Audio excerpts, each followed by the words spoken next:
So before we start, let's have a prayer first. May I call the representative to have a short, wonderful prayer this morning? Okay, thank you, representative. Let's next slide po. So let's have attendance first. May I call again the representative to have attendance first? Kindly take a screenshot of our attendance today and kindly send it to our group chat and kindly put the date today. And also, kindly remind your other classmate that is not here in our Google Meet that we have online class today. Thank you. Thank you po. Next slide po. So, let's have a recap. So, anyone can share their ideas what we tackle about last week discussion. So thank you for your thoughts and ideas. Once again, welcome back class in our um, lesson today. So our lesson today is lesson 9, Contemporary Art. So we have icebreaker first, unscramble the art. First, anyone po? Okay, thank you. Let's see. Tama po. Second one, let's see po kung tama po sagot. Thank you. Next slide po, third one. Okay, let's see. Okay. Thank you, class. Thank you for participation. All of your answer is correct. And now, let's tackle about contemporary arts. Okay, let's skip these learning objectives. Please, introduction. Okay, introduction. Thank you for your reading the slides po. Okay, now let's discuss the contemporary art. So, contemporary art is not limited to painting or sculpture. We have include photography, video, installation. So, contemporary art is modern artwork that shows realities, ideas, and experience of people living in today's society.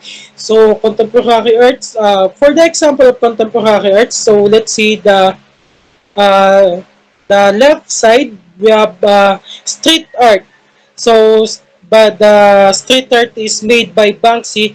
The girl and his her red balloon, so made by Banksy. So why this art is contemporary? So contemporary art is not limited on painting and sculpture in today's society. So contemporary art is made by performance, digital, and street art. So next slide po. Modern art. So modern art is before modern art, contemporary art. We have modern art. So in modern art, it changed the experimentation, showing how artists began to see and represent their world in new and creative ways. So for the example is the art of Vincent van Gogh, which is the Star Night. So as you can see in the left side, the painting of Vincent van Gogh, which is the Star Night, you can see the different kind of art in his work. So you can see the different kind of stroke that he used in this art. So you can see that it shows how creative he is, and it shows the how he represent the world in his era. So anyone class, nakakasunod ba tayo? Okay, okay. So let's move to the next slide po. So differences. So thank you for your participation. So let's differentiate the contemporary art and modern art. So contemporary art, as I said a while ago, contemporary art shows the new materials like you can use digital, street art, you can perform. That's how contemporary art it is. How about modern art? So modern art um, this nagbe-break siya, modern art break away from traditional styles and show their emotion and ideas by their artwork. So, what are the good example of contemporary art and modern art? For the contemporary art, the example is Girl with Balloon by Banksy.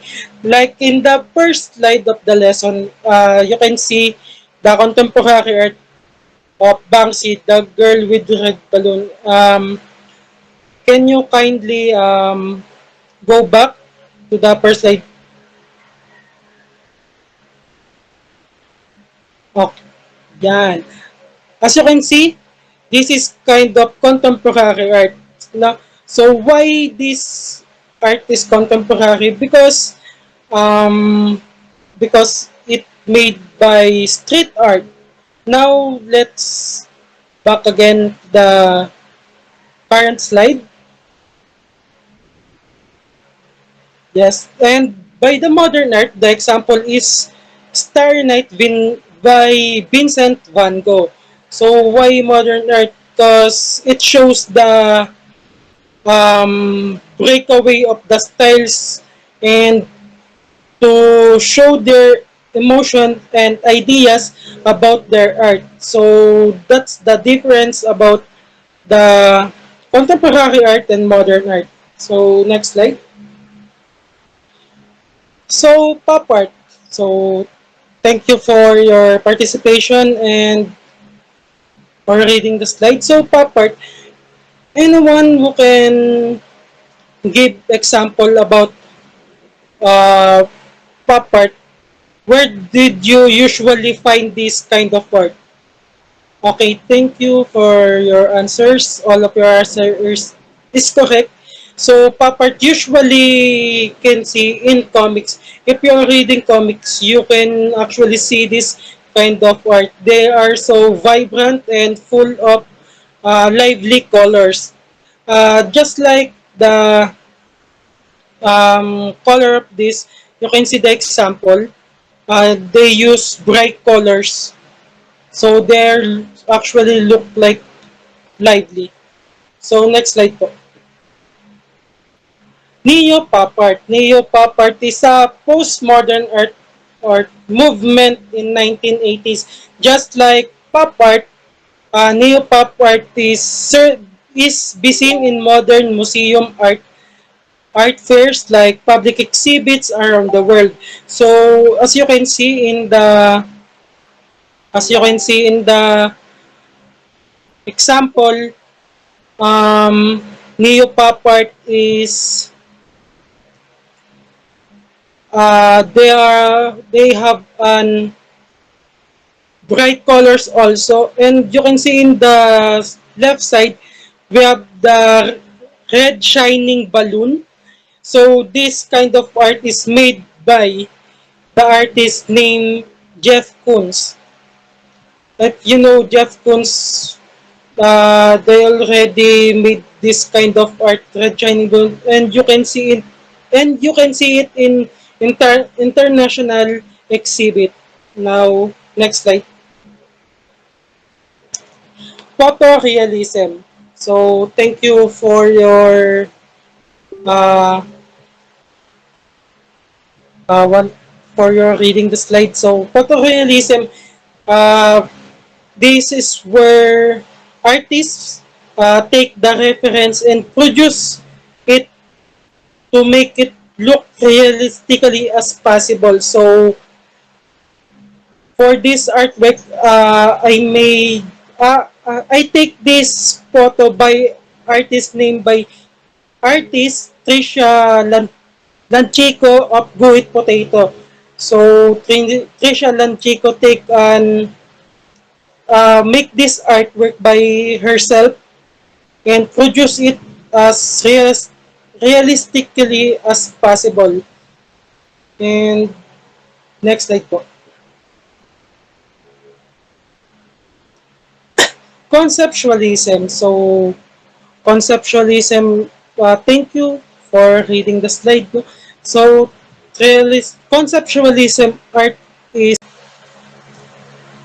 So, conceptualism art, thank you for your participation. So, conceptualism art is they use technical and material concerns. So, artists often use words, instructions, and everyday objects or simple forms to express their ideas. So, as you can see, the example of conceptualism art is by Joseph Kossuth, the 1 and 3 chairs. So, as you can see in this example, in the left side, as you can see, there is a painting of a chair. In the middle is an actual chair. So, he used the painting and the actual materials. And also in the right side of the example is the instruction on how to use the chairs. So the conceptualism art is not depicts by its beauty but the by the meaning of the art. So that's the conceptualism of conceptualism art of Joseph Kusut. So next slide.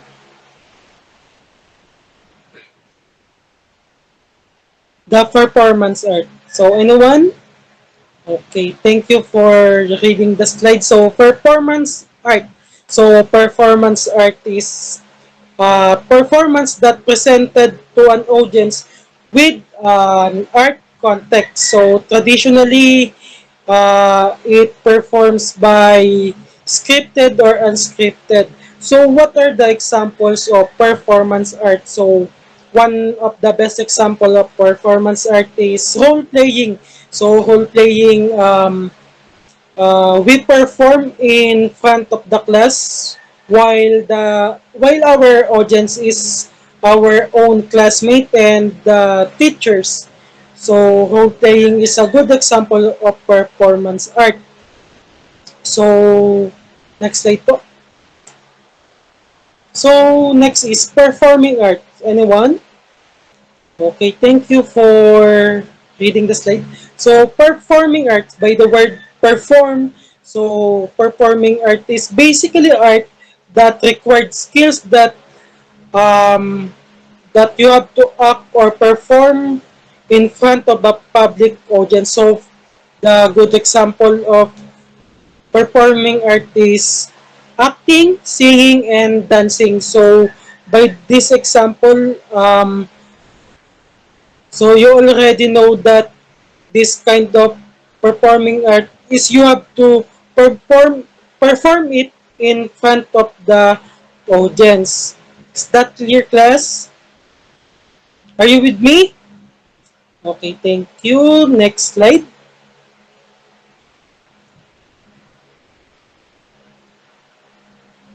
So next is installation art. So installation art is a new relatively genre of contemporary art which involves configuration or installation.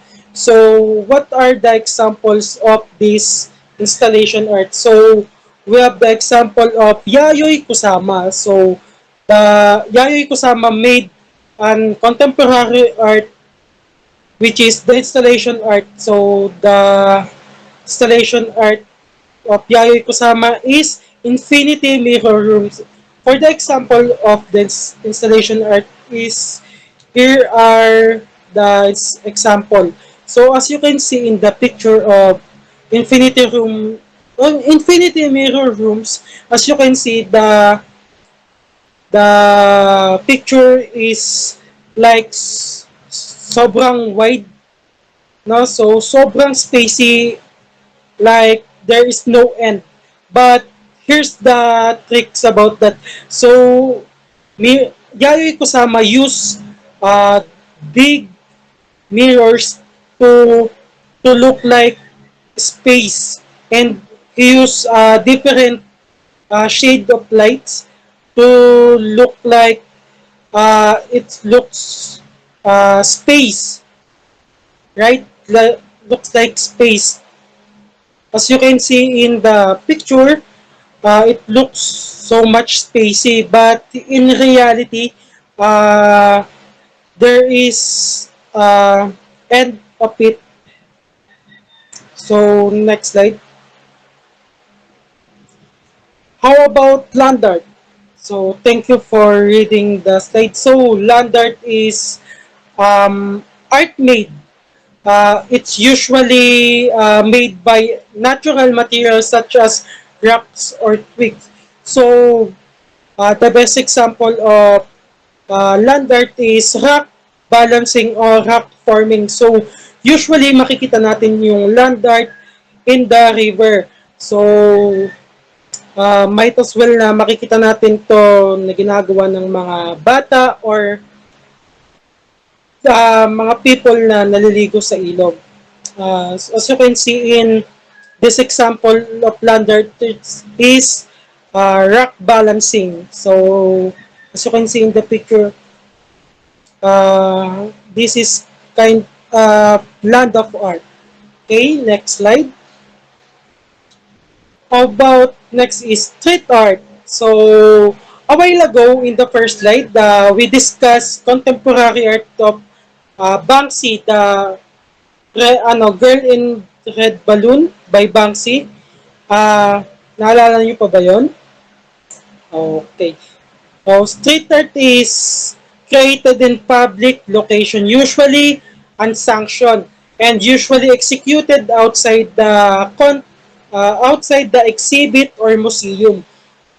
Um, as you can see in the example of street art is here at the left side of the picture. It's usually made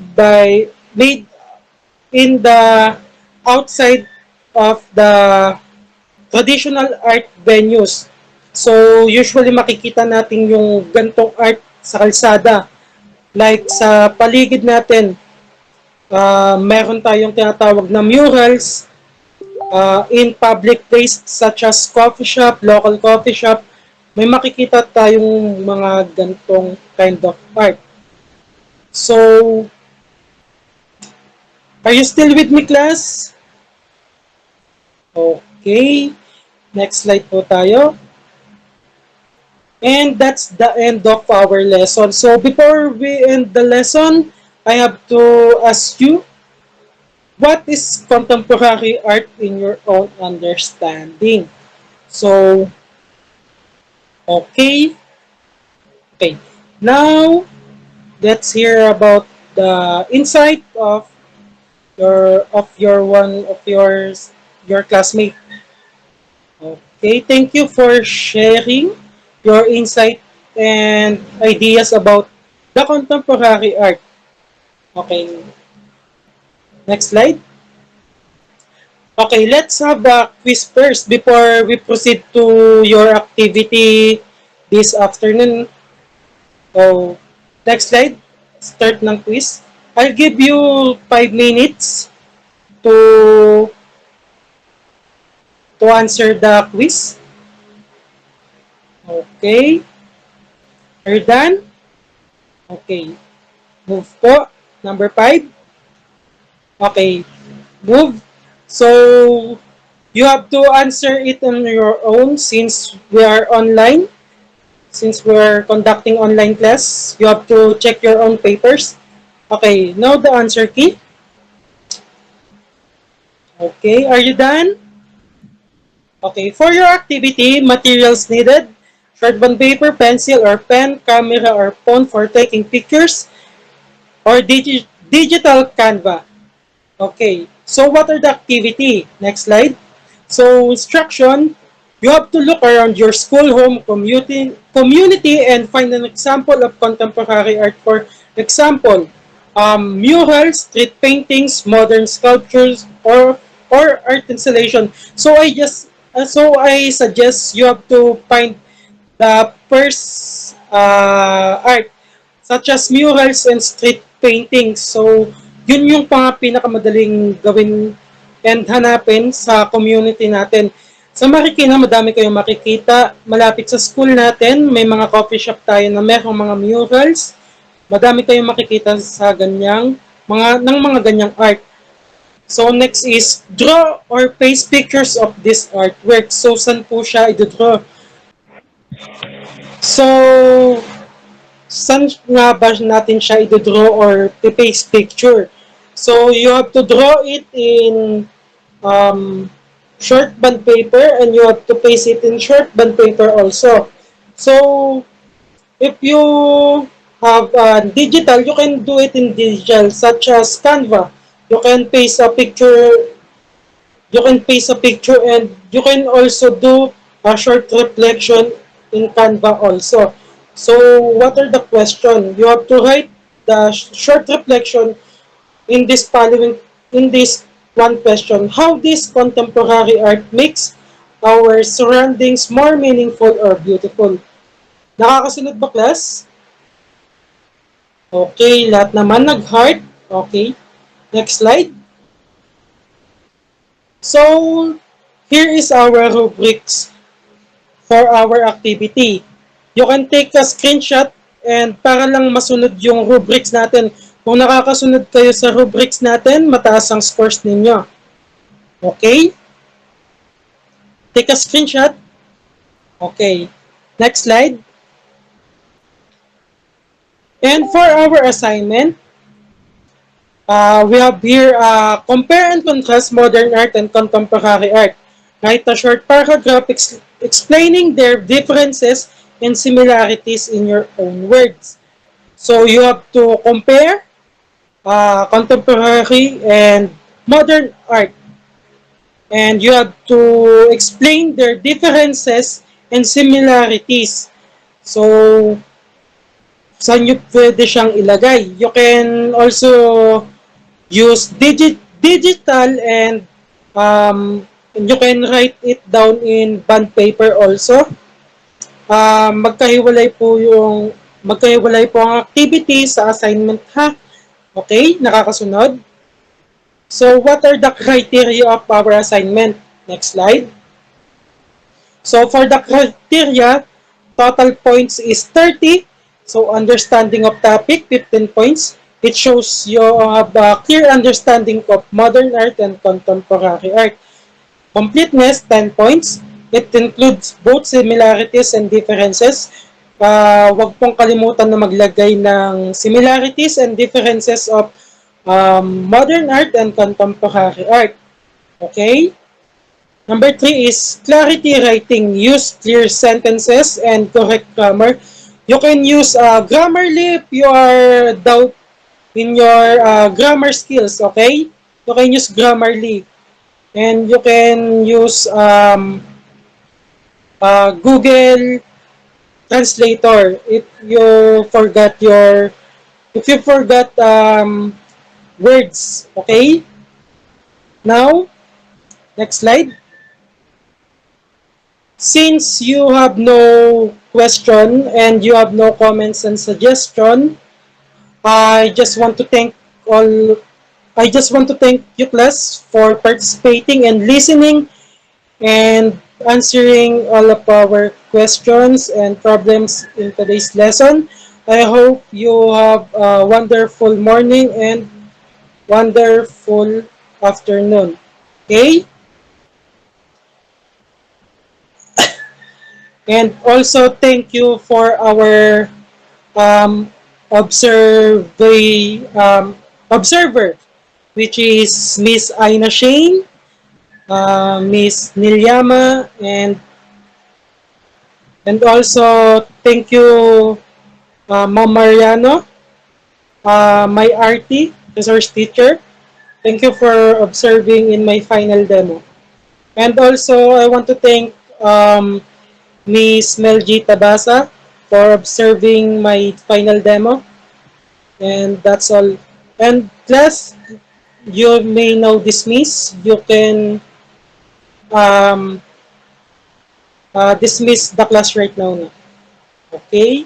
Thank you for today.